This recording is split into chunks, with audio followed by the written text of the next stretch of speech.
ने एक नए क्षेत्र में साहस दिखाया है। सबसे बड़ी बात है कि आपने सरकार की बात पे भरोसा किया।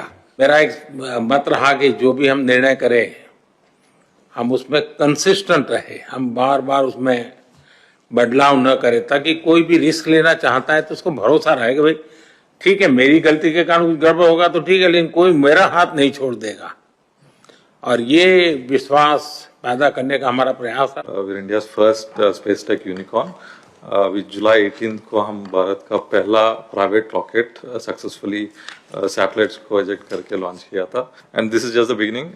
Generally we say that just warm up for Skyroot. अभी शुरुआत है एंड नेक्स्ट ईयर मिड तक हम एक लॉन्च पर मंथ हम कर रहे हैं। And also like thanks to you sir for opening up the sector. 3 factory बन चुका है, 1 रॉकेट पर मंथ का कैपेसिटी है ऑलरेडी।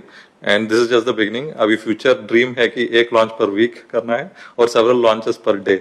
एक ऐसा इंजन बनाया है जो दुनिया का सबसे आधुनिक इंजनों में से आता है। सर, इसको अभी हमने तैयार किया है, इसकी टेस्टिंग जारी है। उनका कॉन्फिडेंस है इन्वेस्टर्स का।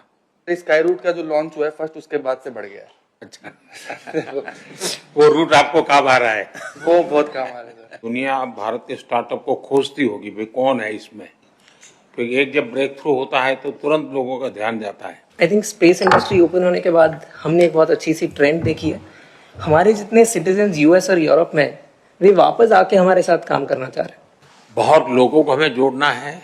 और जैसा मेहता ने कहा कि अब विदेश से लोग गए हुए वापिस आ रहे हैं, मैं समझता हूं कि हमें ऐसा एक ऑरा खड़ा कर देना चाहिए कि इस फील्ड में दुनिया भर के लोगों को एक जिंदगी बनानी है तो हिंदुस्तान जाओ, भारत की कोई स्टार्टअप से जुड़ जाओ, भारत की कोई स्पेस एजेंसी से जुड़ जाओ। मैं पक्का मानता हूं जी, पूरा टैलेंट पूल जो है एक मैग्नेट की तरह आपके कारण हम खींच सकते हैं, और वो हमारी एक बहुत बड़ी ताकत बन सकता है। हमारा विजन है कि नेक्स्ट 18 मंथ्स में हम ग्लोबल ग्राउंड स्टेशन नेटवर्क लगाना चाहते हैं। हम जो सैटेलाइट्स का इंजन होता है, जो सैटेलाइट को एक जगह से दूसरा जगह ले जाता है स्पेस में, 5 साल या 15 साल तक ले जाता है सैटेलाइट्स को, वो इंजन्स बनाते हैं सर। ग्लोबली बहुत अच्छा ट्रैक्शन मिला है। एंड ये भी आपका एफर्ट भी इसमें बहुत है सर, कि इंडिया का कंपनीज अभी एक्सपोर्ट करने के लिए गवर्नमेंट का सपोर्ट है। कॉस्ट में हम बहुत कॉम्पिटिटिव है, टैलेंट में तो कोई प्रश्न ही नहीं उठता है, और रिस्क टेकिंग कैपेसिटी हमारे देश के लोगों की वैसे भी ज्यादा होती है, और उसके कारण हम बहुत तेजी से अपनी जगह बना सकते हैं। This robotic spacecraft will go to space, physically capture the dead satellite and remove it from the orbit. We are the first Indian company working on the docking and refueling technologies with the vision of establishing a fuel station in space. मेरा नाम अंतरिक्ष है, my co-founder Monika is also here. Sir, हम India का first space pharma startup हैं। हम ऐसे satellites बना रहे हैं जो स्पेस में जाके फार्मास्यूटिकल्स मैन्युफैक्चर कर सके और उसे वापस ले आ सके अंतरिक्ष से। आपका नाम अंतरिक्ष रखा क्या आपके परिवार के लोग इसमें थे पहले से? जी सर, मेरी नहीं मेरी मम्मी ने रखा था सर। एक लॉन्च के बाद लास्ट वन मंथ में 8 लॉन्च कॉन्ट्रैक्ट मिला, 8 लॉन्चेस के लिए, और most international.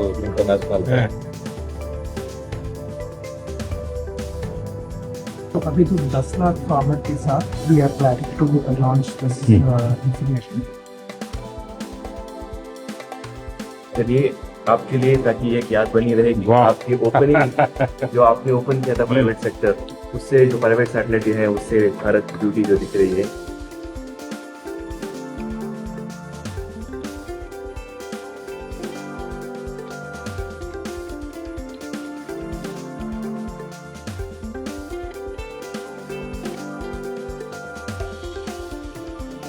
And government is like super forward looking. I think our space policy is one of the best space policies in the world. I think it's excellent just how much of a backing we have from Prime Minister Modi for the space sectors. Now we are completely capable of competing globally, because policy is not the problem. Now it is up to the startups or the other companies to build out business. He is able to go through it. Technology तो ठीक है, आम आदमी के लिए कैसे बना सकते हो?